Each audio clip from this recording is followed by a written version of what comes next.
Students, कैसे हो आप सब। मैं सृष्टि आप सभी का अपने इस YouTube चैनल पर स्वागत करती हूँ। आज हम क्लास 10th के अपने फर्स्ट चैप्टर जो कि रियल नंबर्स से है उसके बारे में चर्चा करेंगे। तो दोस्तों, जिसमें हमारा फर्स्ट टॉपिक क्या है, फंडामेंटल थ्योरम ऑफ अर्थमेटिक्स। ठीक है दोस्तों, यानी कि हमारे पास अगर कोई नंबर दिया हुआ है तो उसमें हम क्या फंडामेंटल थ्योरम अर्थमेटिक्स का यूज़ करेंगे कि हम उसको छोटे छोटे फैक्टर्स में डिवाइड कर सकें। तो चलिए दोस्तों, हम लोग देखते हैं कि हमारा जो फंडामेंटल थ्योरम होता है अर्थमेटिक्स का वो क्या होता है।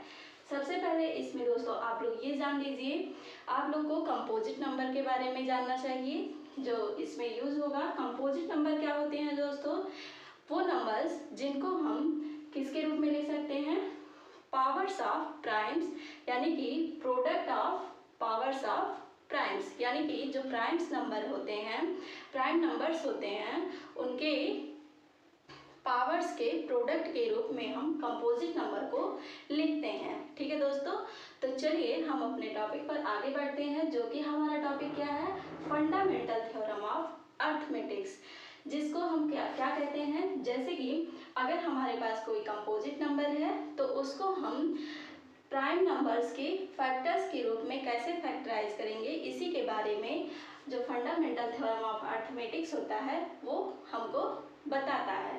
तो सबसे पहले जो हमारा है फंडामेंटल थ्योरम ऑफ अर्थमेटिक्स है, उसमें क्या होता है दोस्तों, एवरी कंपोजिट नंबर, कैसे नंबर्स होने चाहिए, कंपोजिट नंबर होने चाहिए, कैन बी फैक्टराइज्ड, क्या कर सकते हैं, उनको हम छोटे छोटे भागों में तोड़ सकते हैं, as a product of primes.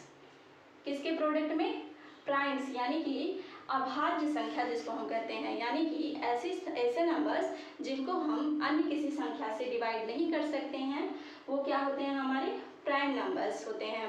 यानी कि those numbers which can not be divided by any other numbers is called prime numbers. ठीक है दोस्तों, तो हमारा जो कंपोजिट नंबर होता है उसको हमको फैक्टराइज करना पड़ता है किसके रूप में, प्रोडक्ट ऑफ प्राइम्स, यानी कि प्राइम नंबर्स के रूप में उसको फैक्टराइज कर सकते हैं। वो क्या होता है, जो हमारा फैक्टराइजेशन होता है वो क्या होता है, एक यूनिक होता है। ऐसा नहीं है कि जो हमारा कंपोजिट नंबर होता है उसके लिए जो हमारे फैक्टराइजेशन होते हैं वो एक यूनिक नंबर होते हैं, यानी कि जो नंबर मिलेगा वो नंबर किसी अन्य नंबर से डिवाइड नहीं होगा। ठीक है दोस्तों, apart from the order in which prime numbers occur, यानी कि इसमें हमको ऑर्डर को ध्यान में नहीं रखना होता है।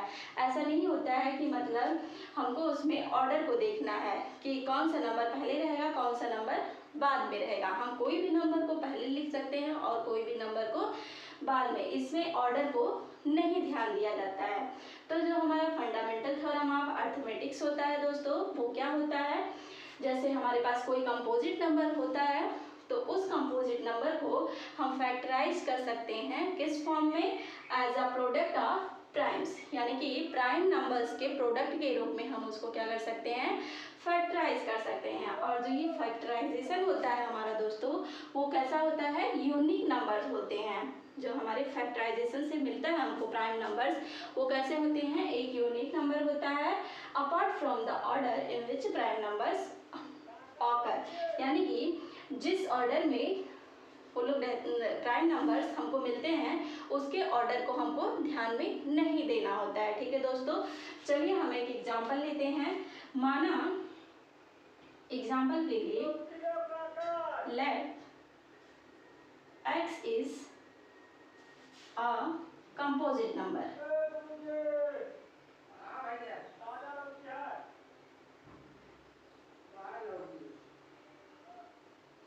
ठीक है दोस्तों, x हमारा क्या है, एक कंपोजिट नंबर है। ठीक है, अब हम x को अगर हमको फैक्टराइज करना हो तो हम क्या किसका यूज करेंगे, फंडामेंटल थ्योरम ऑफ अर्थमेटिक्स का यूज करेंगे। तो चलिए, जैसे हमको अगर x को फैक्टराइज करना है तो इसको हम क्या कर सकते हैं, p1, p2, p3 and so on, ऐसे हम लिख सकते हैं। यानी कि मल्टीप्लाई कर देंगे, कॉमा लगाने की ज़रूरत नहीं है। कॉमा भी लगाएंगे तो कॉमा का मतलब यहाँ मल्टीप्लाई ही है, ठीक है दोस्तों। तो हम यक्स को P1 P2 P3 के फॉर्म में क्या कर दिए हैं, फैक्टराइज कर दिए हैं, जहाँ where P1, P2, P3 and so on are prime numbers।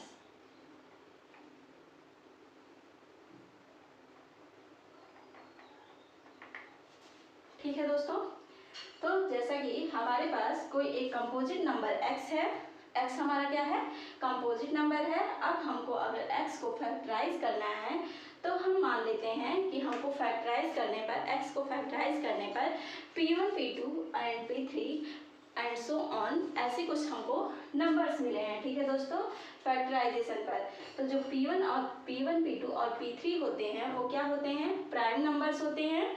तो जैसा आप लोग को दिख रहा होगा कि जो हमारा x है वो कंपोजिट नंबर है, जिसको हमने फैक्टराइज किया किसके फॉर्म में, प्राइम नंबर्स के प्रोडक्ट के फॉर्म में क्या कर दिया है दोस्तों, इसको हमने फैक्टराइज कर दिया है, ठीक है। अब हम लोग एक कंपोजिट नंबर को लेकर के, यानी एग्जाम्पल के तौर पे लेकर के उसको सॉल्व करके आपको दिखाते हैं, जिससे आप लोग को और भी बेहतर तरीके से समझ में आए, ठीक है दोस्तों।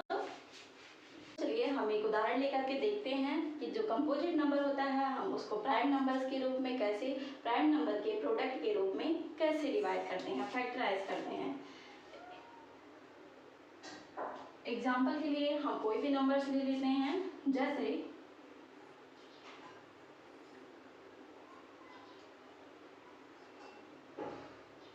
ठीक है दोस्तों, हमारे पास ये कोई एक कंपोजिट नंबर है, ठीक है दोस्तों। अब हम इसको क्या करेंगे, छोटे छोटे यानी कि प्राइम नंबर्स में क्या करेंगे, इनको फैक्टराइज करेंगे। तो जैसे हमारे पास जो ये है, इसको अगर हम फैक्टराइज करेंगे तो कितना होगा,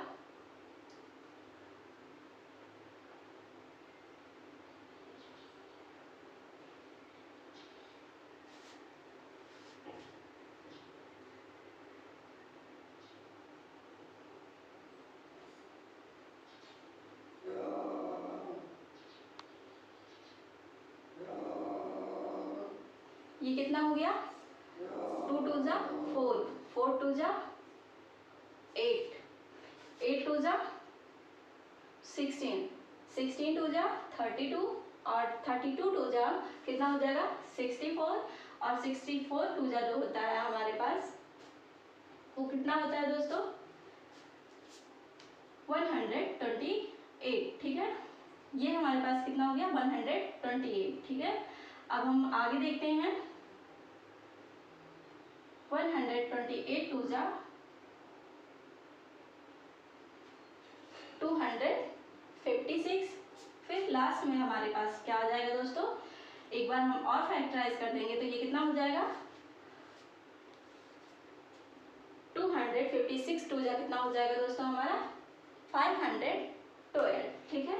जैसे आप लोग देख लीजिए, 2 का मल्टीप्लाई हम 2 में करेंगे कितना हो जाएगा 4 हो जाएगा, ठीक है। फिर 4 का मल्टीप्लाई 2 में करेंगे तो कितना हो जाएगा 8, 8 का मल्टीप्लाई 2 में करेंगे 16, ठीक है दोस्तों। 16 का मल्टीप्लाई फिर पुनः 2 में करेंगे तो कितना हो जाएगा 32, 32 का मल्टीप्लाई 2 में किया जाएगा तो हमारे पास कितना मिलेगा 64, फिर 64 का मल्टीप्लाई कितने में करेंगे हम 2 में करेंगे तो हमारे पास कितना आ जाएगा 128, ठीक है। फिर इसका जब हम मल्टीप्लाई करेंगे 2 में तो कितना होगा हमारे पास 256, फिर इसका 2 में मल्टीप्लाई कर देंगे तो ये हो जाएगा हमारे पास 512। चलिए देख लेते हैं ये कितने बार फैक्टराइज हुआ, यहाँ पे 2 प्लस 1 प्लस 1 फिर प्लस 1 1 1 प्लस 1 प्लस 1 इतना हो गया, ठीक है। तो 2 3 4 5 6 7 8 9 कितने नंबर्स हैं 1 2 3 4 5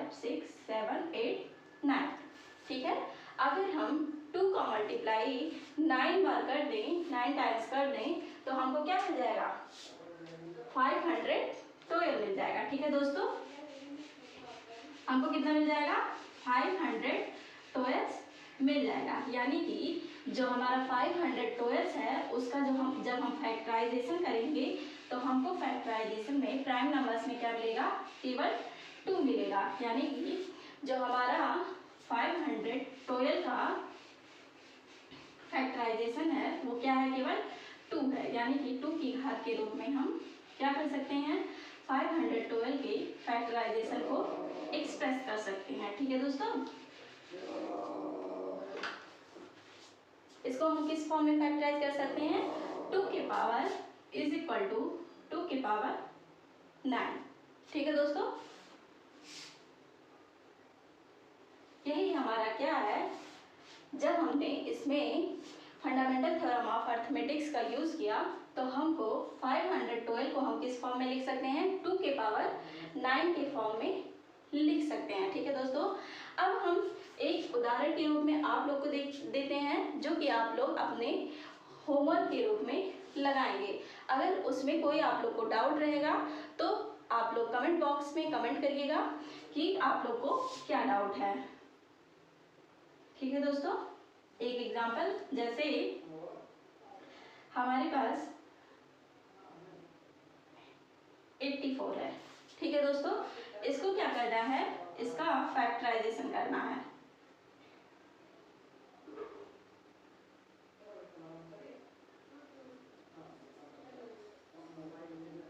आप लोग को इसका फैक्टराइजेशन करके हमको बताना है कि इसमें 84 में जो है कौन कौन से प्राइम नंबर्स हमको मिलते हैं। ठीक है दोस्तों, तो आशा करती हूँ दोस्तों आज का टॉपिक आप लोग को हमारे समझ में आया होगा। अगर आप लोग को यह वीडियो पसंद आया है तो इस वीडियो को लाइक करिए और अपने अन्य दोस्तों के साथ शेयर करिए, जिससे इस टॉपिक का लाभ और भी लोग ले सकें, और हमारे चैनल को सब्सक्राइब करिए। Thanks for your support.